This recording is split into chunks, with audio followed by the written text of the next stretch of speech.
This is WCNY's The Capitol Press Room, and we're joined in the studio by Eleonore Fournier-Tombs, who took over this year as the Chief AI Officer for the State Office of Information and Technology Services, better known as the agency that centralizes the state's government IT services. Thanks for making the time, and congrats on the new gig. Thank you very much. Great to be here. Well, I want to talk about your mandate in this role and what it is in your resume that you feel like has prepared you for this job. So can you talk about what you've been tasked with doing and why you think you're ready for it? Well, the mandate is deploying or facilitating the deployment of responsible AI in New York State. As you know, New York State is huge, very decentralized. And in ITS, we have shared services. So we're responsible for deploying a variety of general purpose IT tools. And so my mandate has been, one, to allow and kind of enable and facilitate AI tools across the executive agencies. So we're deploying a generative AI tool right now called AI Pro, which is in-house, built by New York State employees, and a really great way to kind of start our journey in AI. We're also really coordinating the responsibility and the governance part of it, right? So it's really important for not only AI to be deployed to reduce bureaucratic friction and to help employees in their really big mandate, but also to make sure that it's safe. And so a big part of my mandate is the governance perspective, the risk assessments, thinking through how to implement the policies that are in place to make AI safe for New York State. And so, I have two pillars. And through that, we've been working hard, coordinating with the different agencies and with the different DCTs in order to do that. My background is originally in data science. So I worked for the last, I would say, 10 to 15 years in predictive analytics, which is using machine learning tools to make different kinds of predictions. I worked partly in a fintech company that eventually was bought up by a cybersecurity company, and we did a lot of insider threat and fraud detection. And I brought that also to the UN. So I did a lot of work in crisis prediction, figuring out needs of different communities during humanitarian crises, which is something that could happen here as well, when there's natural disasters potentially. And over the last 4 years, I moved to more of a policy research and a governance role. So I was leading a research team at the UN who helped coordinate the kind of thinking around global governance of AI. And that led to the role here.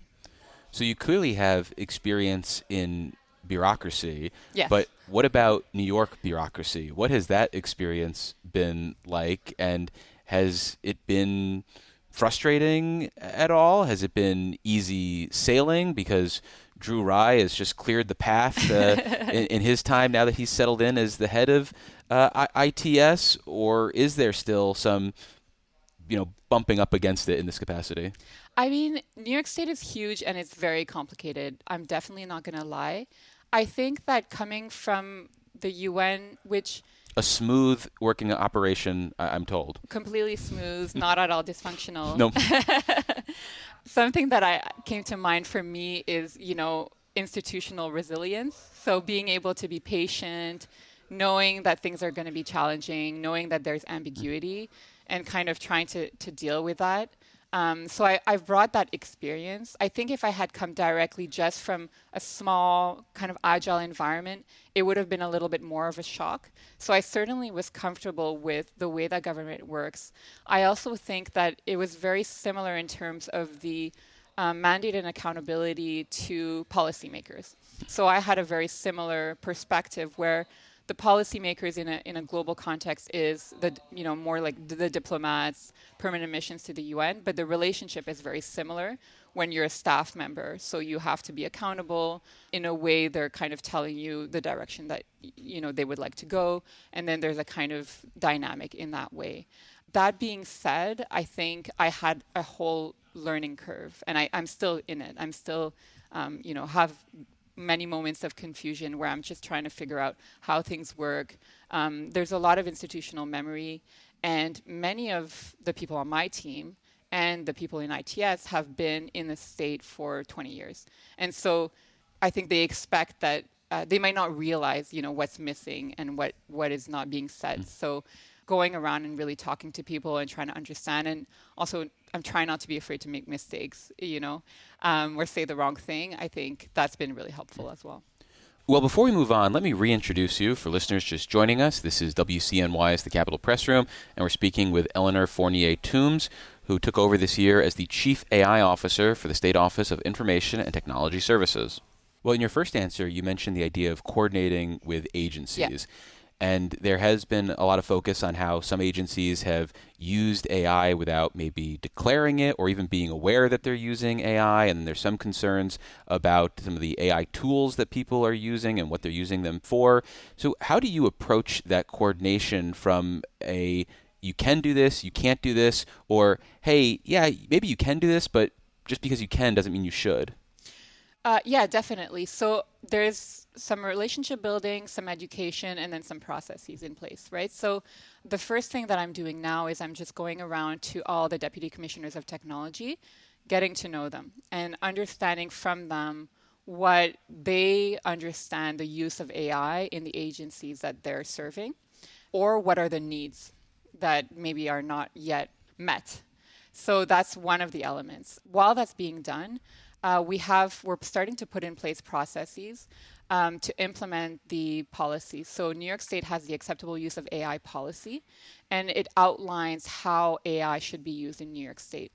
It has a number of different areas of priority. So for example, all uses of AI need to be transparent, need to take into account fairness and equity, need to have human oversight. So we can't have any automated decision making without any human oversight. So now this is all listed out. How are we actually going to do this? So what we just put in place is a guidance handbook that the DCTs can take to their agencies and their teams and go through each one of these themes, identify what the risk level of their AI tools is, because the treatment of a low-risk AI tool, the kind of risk assessment and scrutiny that you have to have is very different from if you consider it to be high risk. And then once you've identified what the risk level is, then you can go through your checklist and try to unpack to what extent are we really putting in place a process to understand human oversight, to make sure that somebody is there to check what the outputs are, to stop the process if it's started creeping or going in the wrong direction, all those kinds of things. And so right now the handbook is about 25 pages, and it's just a list of questions that you need to ask. And over time, we're going to start having more of these processes coupled, of course, with education, with training, so that agencies and DCTs serving them are more comfortable in doing their risk assessments. And I actually think that this is going to make AI deployments easier, because there's going to be a kind of more clear pathway to making them safe and trustworthy than in potentially if you're doing a shadow IT or you're doing on your own and you might not quite be sure what kind of risk assessments to do or how to communicate that to leadership. Well, yeah, I want to follow up on that idea of that individual versus the system, because it's one thing to have a systemic policy and to police that policy for some of the broader uses, but the man or woman who's at their desk and has been assigned a writing assignment and is just going to try to use ChatGPT to come up with something, or maybe there's somebody who's coming up with a graphic and they're going to use some sort of AI tool. Is that something where we have policies and guidelines in place? And if we do, how do you go about trying to police something like that? Are we restricting what websites people can access from their computers? What does it look like? Yeah, so I wouldn't say that the role of our office is specifically policing every person in New York State. But what you're talking about is what we often call shadow IT, right? So but the cause of that often will be if we're not providing the software tools that people need, or they don't know that they have access to those tools, they're going to start using other kinds of tools on their own. And so for generative AI, we've really made a big push because that's probably the tool that most people are going to most quickly start adopting. There's most potential, I think, for kind of day-to-day administrative support in terms of, summarizing documents and writing. I think we've all used different generative AI I have tools. not, but are these sites accessible from like a state worker's computer, for example? Normally, they don't have automatic access to Okay. those tools. What they have is AI Pro. And so more and more, we're getting agencies that are opening up AI Pro and adopting it for their own agencies. They have to opt in. But otherwise, they actually typically do not have access Okay. to Gen AI tools. Well, as you look at the landscape of New York State's use of AI, are there any examples where you're like, hey, this is a good use that we should be using on a more widespread basis? Or are you coming to this as well saying, hey, this other practice you're doing, you should be using AI for it to simplify the practices and maybe stretch the state government a little further? Yeah, absolutely. I think that there can be a lot of really good uses of AI. I think having worked in governance so much, I really think that we need to make sure it's safe and it's done properly, but there's so many uses.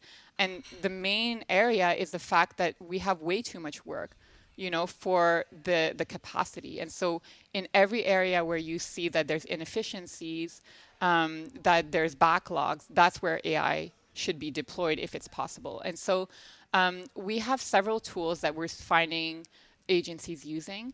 Aside from the AI Pro tool that I mentioned, we have a Notebook LM tool, which is more of a research and kind of analysis tool that a lot of people are using for analysis of policies, for example, putting together kind of dashboards to understand, how to comply with certain legislations, how to pull together information from different vendors, those kinds of analytical tasks. How do you assess the effectiveness of those types of tools before you decide, yep, we want to use this in our state government? So the way that we look at it is general purpose tools. So we look at tools and we start developing case studies to think, how can we provide tools that are going to be used, that are not too niche, that are going to be used across a variety of different use cases. So our assessment methodology at ITS is a little bit different than an agency that might say, okay, we're going to have a specific use case and we have a specific pain point. And can we deploy an AI tool to address that pain point? And then they would develop their own metrics to say, is there an improvement? For example, you have, a case management system, and you have X amount of time for your cases to go through the case management system and X amount of backlog. Once you deploy an AI tool, for example, you could do a proof of concept. Are you seeing a material reduction in the amount of time that your case goes through the case management system? That would be the kind of metric that you would do if you were a specific agency trying to deploy. And then what we're doing is more looking at the different use cases and trying to be creative and think what would be some of the bigger, broader tools, and socializing those tools and developing or providing them. As you mentioned, there is supposed to be basically human oversight of use of AI in New York State government. Does that ultimately defeat the purpose of utilizing AI as a tool to cut down on our time with certain projects? And does there always need to be human oversight? Yeah, so human oversight means that there's no decision that is impacting the public that hasn't been reviewed by a human being. So that's what it means in our case. Is that redundant, though? How would you say Can we just redundant? trust the AI? Is there a reason why we need to then have a human look over the shoulder of AI? Can't we just trust our technological overlords? I don't think we should. Okay. I think that is exactly the area where there's the least amount of trust when it comes to AI. And there's a lot of risk. And I don't think that New York State residents want that.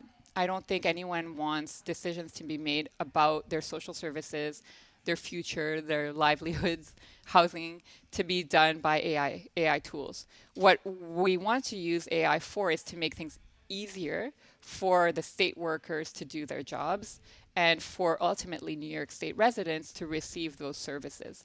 But we certainly don't want to kind of transform ourselves into this AI state where you're trying to receive services and the decisions are made by an AI tool. I don't think anybody really wants that to happen. One potential use of AI that's been talked about lately is this idea of identifying outdated rules or laws. Is that something you think AI is well positioned to do? Or is this an area where if we don't feed into the analysis tool everything about New York State and how it functions, it might identify things that are actually critical for some reason because it just has a narrow worldview? Yeah, I think this would be great. I think, for example, updating websites that have out of date information, or as you mentioned, maybe looking and suggesting policies that are talking about things that are no longer relevant. There's so much documentation in New York State. This use case I really love.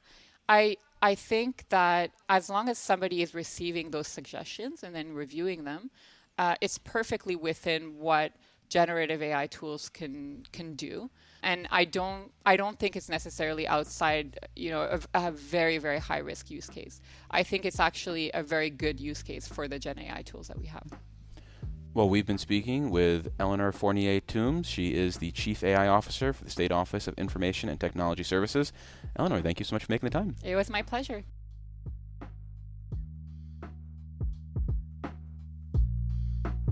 Thanks for listening to today's edition of the Capitol Press Room. For an insider take on what's happening in state government, check out our Dispatches from Planet Albany show, available wherever you get podcasts or at capitolpressroom.org. Join us again for Capitol Press Room, a production of WCNY Connected, Syracuse.